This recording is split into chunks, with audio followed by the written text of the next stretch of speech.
Santapan Harian Sabtu 10 September 2022.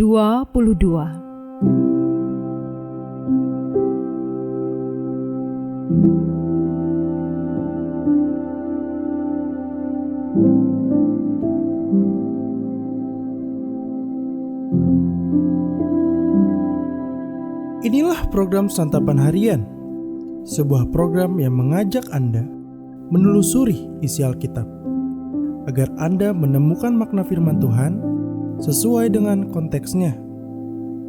Santapan Harian tertuju bagi Anda yang ingin memiliki kehidupan rohani yang segar, kuat, dan sigap.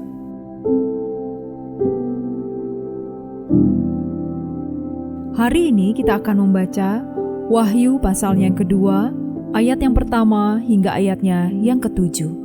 Namun sebelumnya, mari kita berdoa.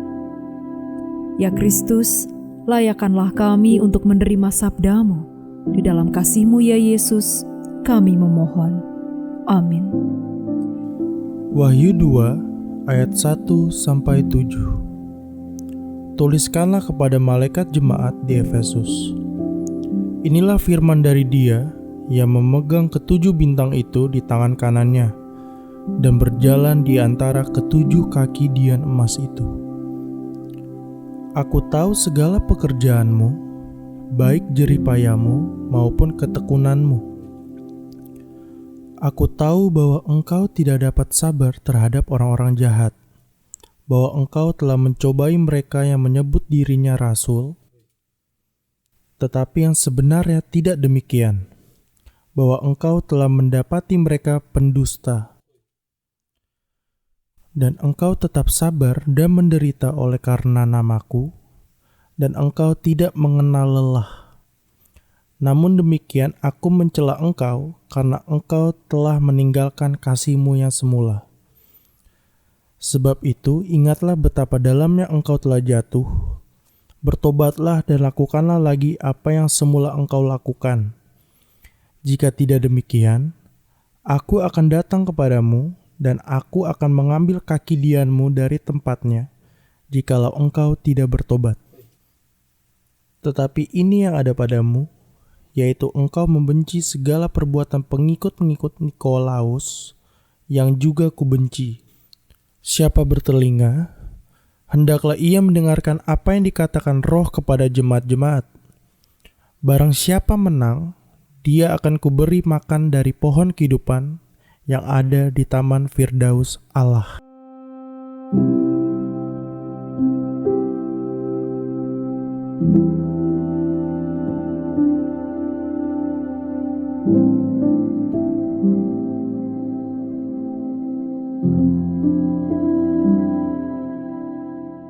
Sahabat Santapan Harian, jemaat di Efesus menerima pujian karena pekerjaan, jeripayah, ketekunan, kesediaan mereka menolak yang jahat, dan kesabaran mereka.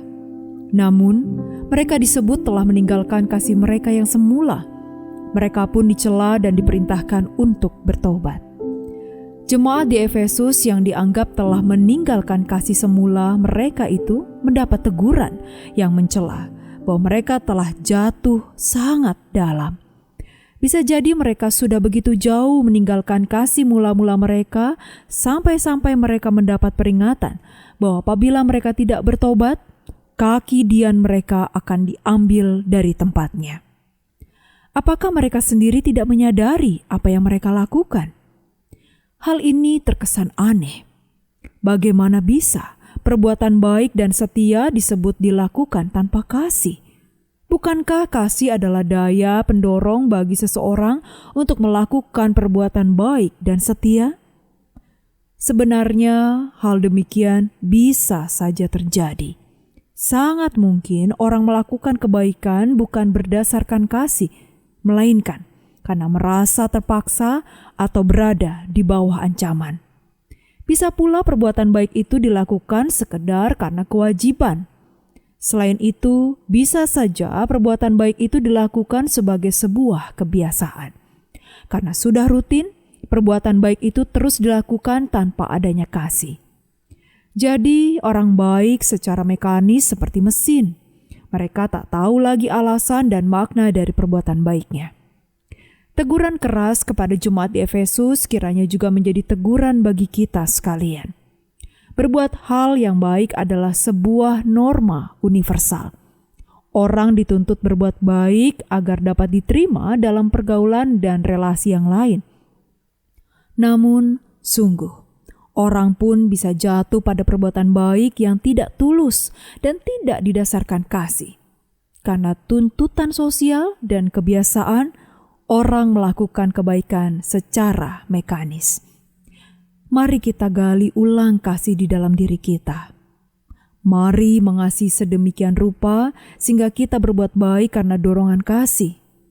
Mari kembali kepada kasih kita yang semula, kasih kepada Allah dan sesama, dua hukum yang terutama. Mari kita berdoa.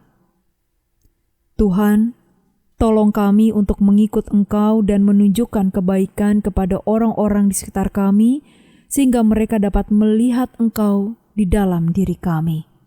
Dalam anugerah kasih-Mu ya Yesus, kami bertelut. Amin.